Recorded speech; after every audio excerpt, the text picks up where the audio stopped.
What's up, Yuma? Welcome back to What's Up, Yuma Radio. We are here now joined by Edna Castro. She's a real estate agent serving Yuma and San Luis, Arizona with the Realty Agency. Thank you for being here this morning. Hi, thank you for inviting me. Get a little bit closer to the mic if you could. I think I found you on Instagram or something. I saw you're out there. You're doing your stuff for real estate. We're definitely going to get to that.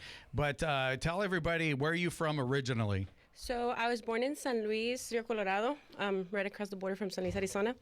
That's where I was born, but I grew up in San Luis, Arizona. Okay, so you grew up, what's it like growing up in San Luis, Arizona? Well, back in that time, there wasn't as much as there is now. It's grown so much. They're lucky now, aren't they? Yes, the kids they have over there. Starbucks. They got a Starbucks. Starbucks, and like the Southeast is just popping with like all the like Eddie's food and drink They and have all the such stuff good around sushi. Yeah. Yeah, absolutely. So is it different? But it was a smaller town feel definitely when you grew up, right? Yes. So it was kind of like just more family oriented because of it. Like there wasn't that much to do. So everybody kind of just did things as a family. So yeah, this. Family oriented. Mm-hmm. And so when you were young, you said, when did your family come here from Mexico to the United States? So my mom, our family is in Mexico. Okay. And my mom decided to come to live to San Luis, Arizona because of work. Work. Okay, that's what I wanted to find out. So, yes, the field job, work. Job opportunity, field work. Yes. That's a very common story. And also maybe opportunity or. Yes, exactly. That's what it was. She wanted to like us to grow up here. So she started working. She was working, but actually she met my stepdad.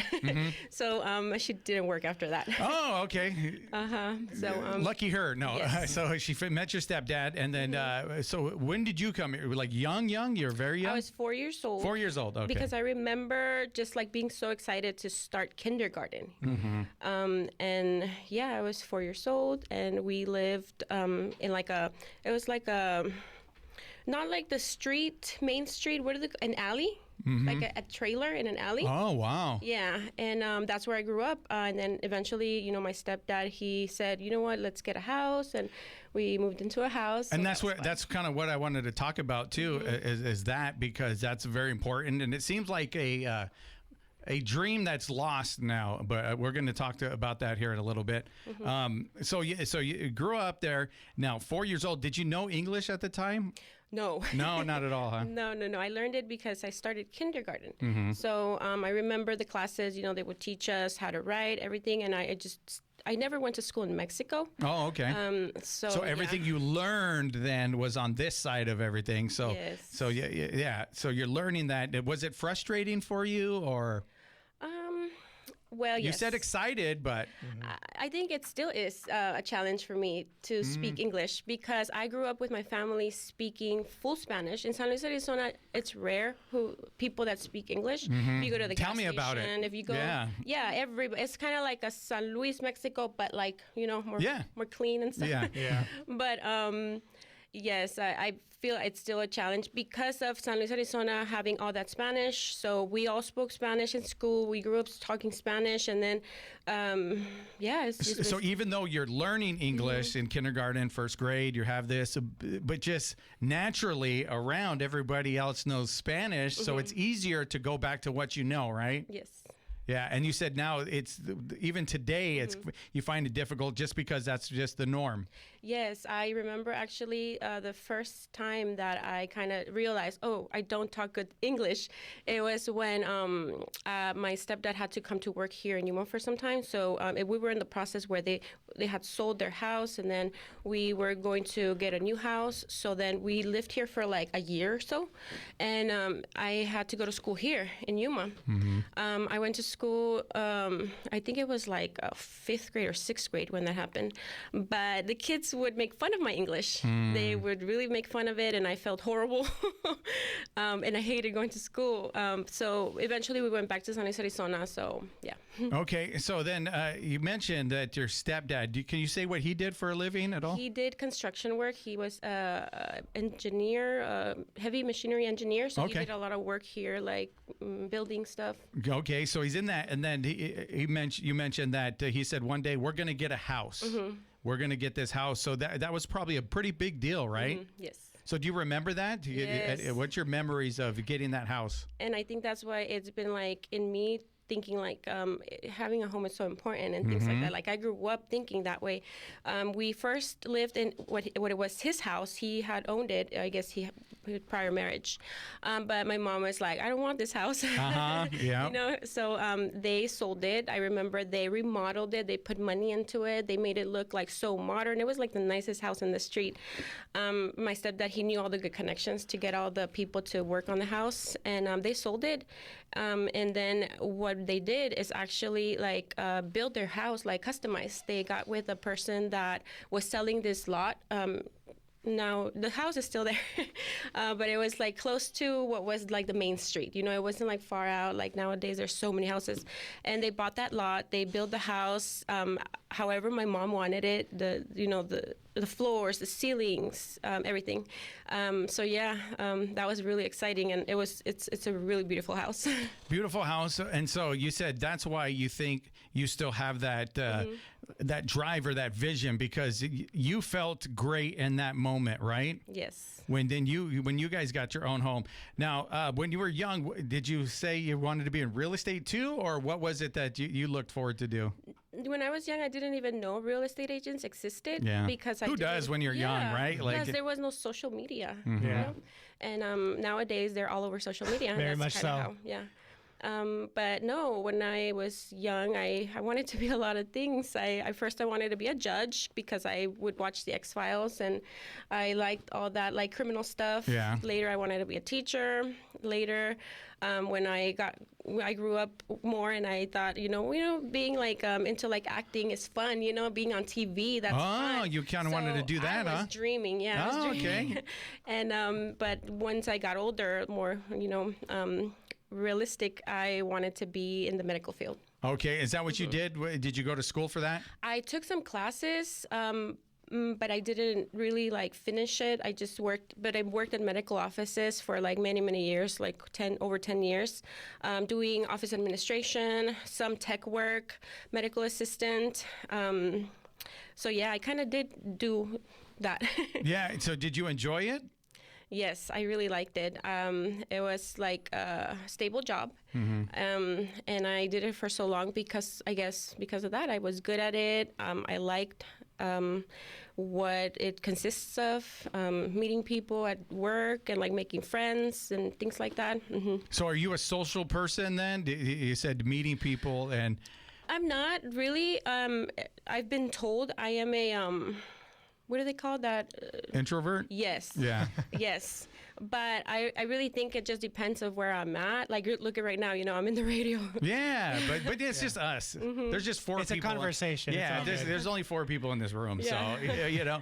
So, because I asked, because in real estate, you got to meet a lot of different people, right? Because a lot of different people maybe might be interested in buying the house, and a lot of things fall through. So you got to find that right person to get it. So you have to have some social dynamics going on, right? Yeah. Yes. So how it works with me is that, yes, I'll be kind of like more private to myself, but I realized like I am so into the real estate that like when I got my first call for like someone telling me like they needed help looking for a house, it was like I turned on. Turned on, yes. Yeah. It was just like a conversation, natural. The questions, everything felt like so good. Now, I kind of mentioned this because like people would think like, oh, that I'm an extrovert, right? Because I kind of do this. People kind of assume. So even yesterday at the ceremony for Dr. Ratika Dwan, I was totally nervous. I don't like big things. Like I have to take some ashwagandha or something. Yeah. Because big settings frighten me. But this, like right here, we're just chilling, right? Yes. But I have to kind of get over that for my job and kind of go out there and people think, oh, maybe he's rude because he's over there sitting by himself. Yeah. No, I'm freaked out because social settings intimidate me. Yeah, and you weren't even one of like the 19 speakers that were scheduled.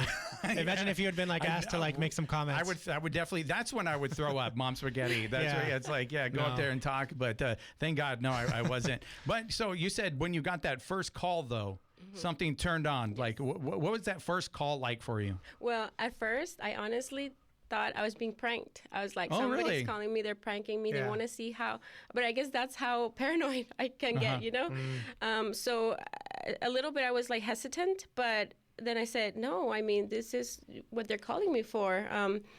This is what I do. And I just started asking all the questions about where they want to live at, why they are wanting to move. And at first, clients will be a little bit hesitant as well. But then once you ask some questions, I feel like they'll kind of ease into it, into the conversation.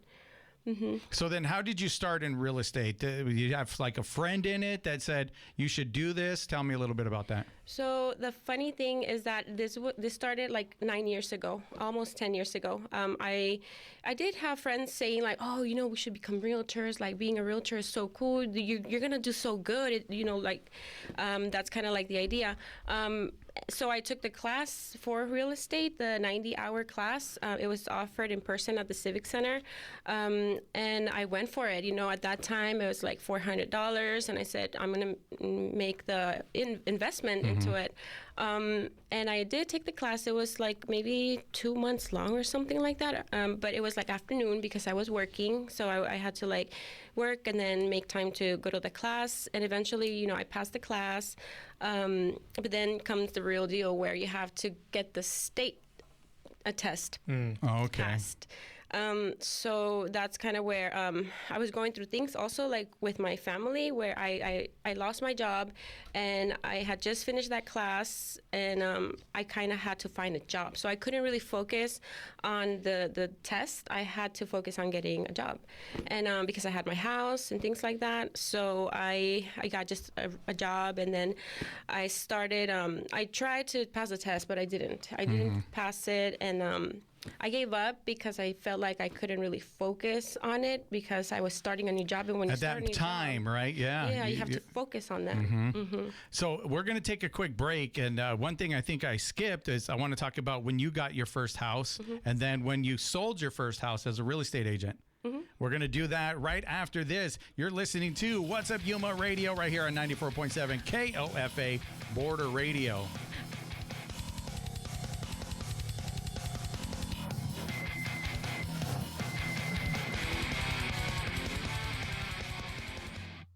Today's day sponsor is me, Cindy Carpian, wishing Dave Reek a happy retirement. I worked with Dave at KNAU in Flagstaff 30 years ago. He wasn't running that station then, but it sure felt like he could. I'm so glad you were all recipients of Dave's talent and all-around goodness. Best to Dave and his wonderful family. The National Weather Service encourages us to take actions to lessen the impact of extreme heat today in Quartzsite, Parker, and Yuma, as afternoon temperatures near 112 degrees. Winds are becoming southwest at 5 to 10 miles per hour, partly cloudy tonight with a low near 79 degrees. There is so much advice about decluttering, like the Marie Kondo method, where you ask yourself, does this item spark joy? Well, donating a vehicle that you don't need anymore to KAWC and Border Radio is an easy way to help us bring you the programs that bring you joy. And it's a great way to declutter. Learn more at kawc.org/cars. I use KAWC almost on a daily basis in my car. It's the background for chores around my house. And I go to the website and look for stories that are of interest, and I listen to podcasts. I look to the news on NPR because I'm looking for something beyond the headline or a soundbite or a gotcha moment. I really want news that shows me sort of the multiple dimensions of a story, that seeks information from multiple sources and doesn't tell me how to think. It just presents the issues, and I really appreciate that. Being a sustaining member of a service like KAWC takes the mystery out of it for me. So I know that I am supporting every month. I also know that I don't have to remember to sit down and write a check at the end of the year or a budget for a check at the end of the year, right? It's kind of coming out of my account every month, and that makes me feel a little bit like I'm part of the team. I'm Lori Stoft from Arizona Western College, and I'm a proud supporter of KAWC Yuma. From KAWC, this is Siendo Primero. Oh, classes are over, and it's time for a summer break. We are taking some time to rest and prepare new topics for the next semester. But you can still listen to all of our past episodes at any time. This show is available as a podcast or online. Just search kawc.org under the show's tab. Have a great summer, and we'll hear you soon on Siendo Primero. It's been said that community radio is a rare medium that's well done. It's a cute play on words, but it's also quite true. Community radio is unique, both for our programming and for our source of funding. We are funded by you, those who listen faithfully. So please give now at borderradioaz.org. And thanks. If you're tired of listening to long commercials before finally hearing music, look no further. We've got you covered. Whether you're searching on your radio, trying to find an app to play some tunes, or need background music playing on your computer while finishing up some work, KOFA Border Radio is your non-commercial place for music.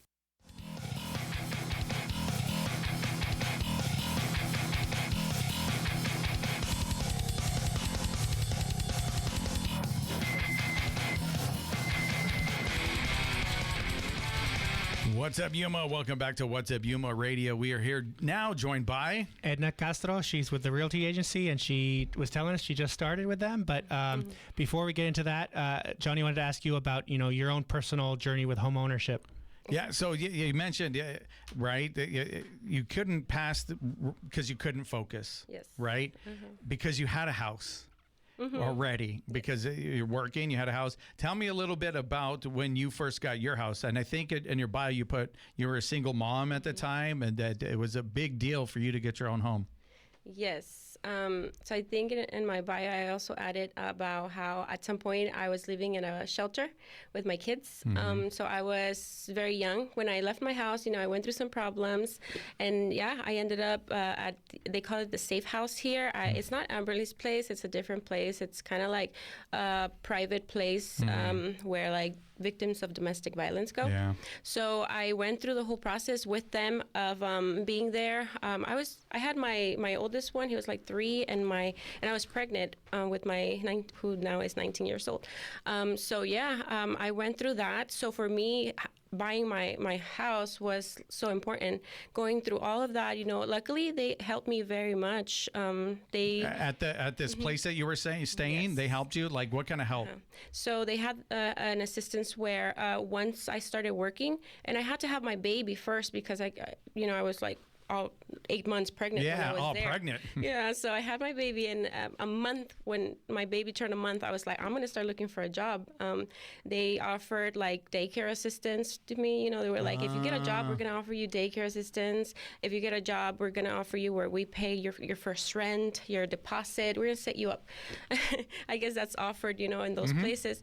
So I got on it. I got a job. I started working at a furniture store here in town. Okay. And with that, they helped me get a studio. So that was already a big accomplishment for me to have my own place. I was like 20 years old at that time. But then, I just went on to like eventually get like a 2-bedroom and get an apartment. And when I was at the apartment, it just started to be kind of like my kids were growing up. I started noticing like neighbors were buying their house. So they were moving out. We were getting new neighbors that I kind of like, I didn't feel comfortable with. People would argue about parking spaces, and I just thought, I don't want my kids growing up like this, although they have great memories of living there because they played with all the kids. Where was it at? I'm curious now. At the Terracina apartments. Okay. It's like low-income apartments, but we lived there for like 5 years. So, that was like their whole childhood. There was a pool. Yeah. All the kids played outside.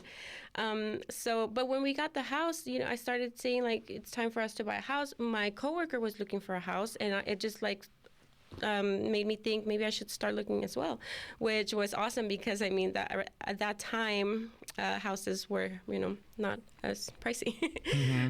So yeah, I jumped on that, and I met a really nice realtor. She introduced me to the lender, Jesse, and we got it done. I worked most of my life, so they were able to get me approved.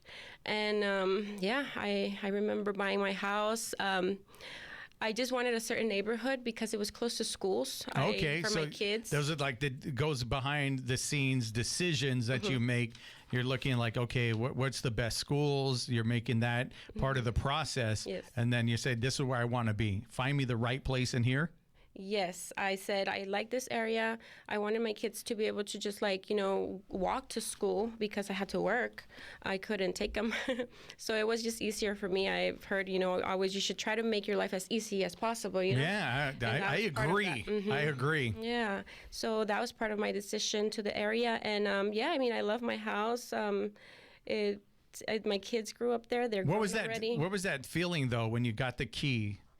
It was accomplishment. I remember I took pictures of that key and the documents when they gave them to me. I posted it on Instagram, and it was like just a feeling of accomplishment. I was so proud of myself for doing that. I understand how that feeling is. So then fast forward, you said that you were having troubles to pass the test because you couldn't focus. Now, how did you circle back around and say, okay, I'm ready to do this? So 9 years later, I researched if I could still use the class certificate, and I guess it's good for 10 years. So I was able to still use it. But wow, you're like right at the deadline almost. Yes, you said 9 years later, and then at the 10-year certificate. Yeah. Okay. So it just made it easier for me to be able to test for the state test. But I still went and got an online course. I still tried. But I still was not passing it. And then an agent that's a friend of mine, she said, check out this YouTube guy, on YouTube. He teaches a lot. So that was what changed everything. I would watch these YouTube videos. He basically teaches the hook for free. Yeah, he teaches everything, but there's something that clicked with you, like, okay, now I understand it. Yeah, because the course, it was still hard, so I was still not passing the test. Last year it was all together, so you would be 5 hours in that room here, here at the college, and it was still difficult to me. I tested twice, and it was 2 tests together, the state and the general. And then this year when I tested, I found out that now it's separate. So you can test state separate, which, maybe it's easier because you're not in there 5 hours. 5 hours, that's a long time. You can focus on one specific test. So I came in after watching those YouTube videos for all day in my car, just nonstop. And I passed first the general. So I was like, okay, well, I guess from here on, I just have to focus on the state. And I did. It was more of, the YouTube videos did not really focus on the state as much. So I had to go into books and things like that. I came in, I finished it an hour early. And I said, well, I guess, Wow, there it is. And then, so how do you find that you're at the realty agency, right? Yes. And so how do you find that? How do you say, okay, I'm going to. So what I did is go into Instagram. I looked up, Instagram solves a lot of problems. Yes. And so does YouTube. Right? I find everyone there, the hair people. Yeah. I looked at many of the brokerages in town, and I just kind of interviewed many of them as well. I talked to them, and Nabil, she is so great, and I said, okay, this is where I'm going to be. She made me feel so comfortable, and I admire her very much. So. All right. Yes. And so you said you're new. So when I said about selling that, you haven't sold your first house yet, but you're out there looking to give what you received years and years ago was that key, right, yes. to your own home. You're trying to do that. Now it seems like, and I just wanted to bring this up, I hear from a lot of kids now, they feel like they're never going to own their own home. That's what I'm hearing a lot of. So what would you tell them? Well, I would tell them that I felt the same way years ago, when I was 20 years old at a shelter. I never thought I was going to be able to own my own home. But it is possible. Yes, prices are higher and it seems like it's something unreachable. but there is a lot of programs that do exist, and that's where you have to talk to a professional, because if you are really serious about doing that next step in your life, you just have to let the professionals handle it. So what can you say about the market right now in like Yuma and San Luis, right? Because those are the two cities that you work in, right? Are there available homes? Like you said, there are programs for people who want to be first-time home buyers, Yes. but what's the market look like right now?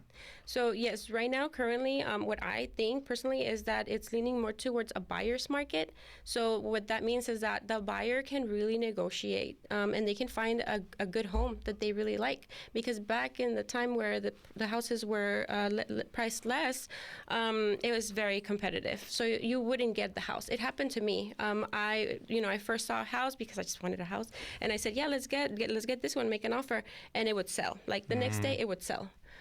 So yeah, now people just actually have the opportunity to get the house that they really like and negotiate. Great. Very cool. So now we're going to talk about the jacket. So is that your jacket?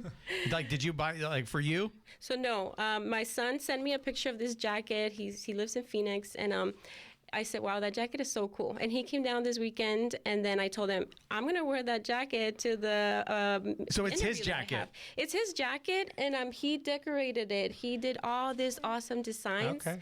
And that's from the movie Labyrinth. Yes, Right? yes. So does he like that movie, or you like that movie, I or love all the that above? movie. I love that movie. I don't really know if he knows. Well, I used to play when he was little. Uh-huh. Yeah. Labyrinth is a great movie, so that's cool. I'm going to have to show my sister Yeah. this video and Labyrinth. But So- David Bowie. Yeah, real quick, tell people how they can get more information on you, information. So, Edna Castro with the Realty Agency. Follow me on Instagram at ec.estates. My phone number 928-408-1997. All right. Thank you so much. And yeah, very cool jacket. I dig it. I recognized that right away. I was like, Labyrinth, that's a great movie. Grew up watching it. Chili from Philly. Nick Papa Giorgio from Yuma.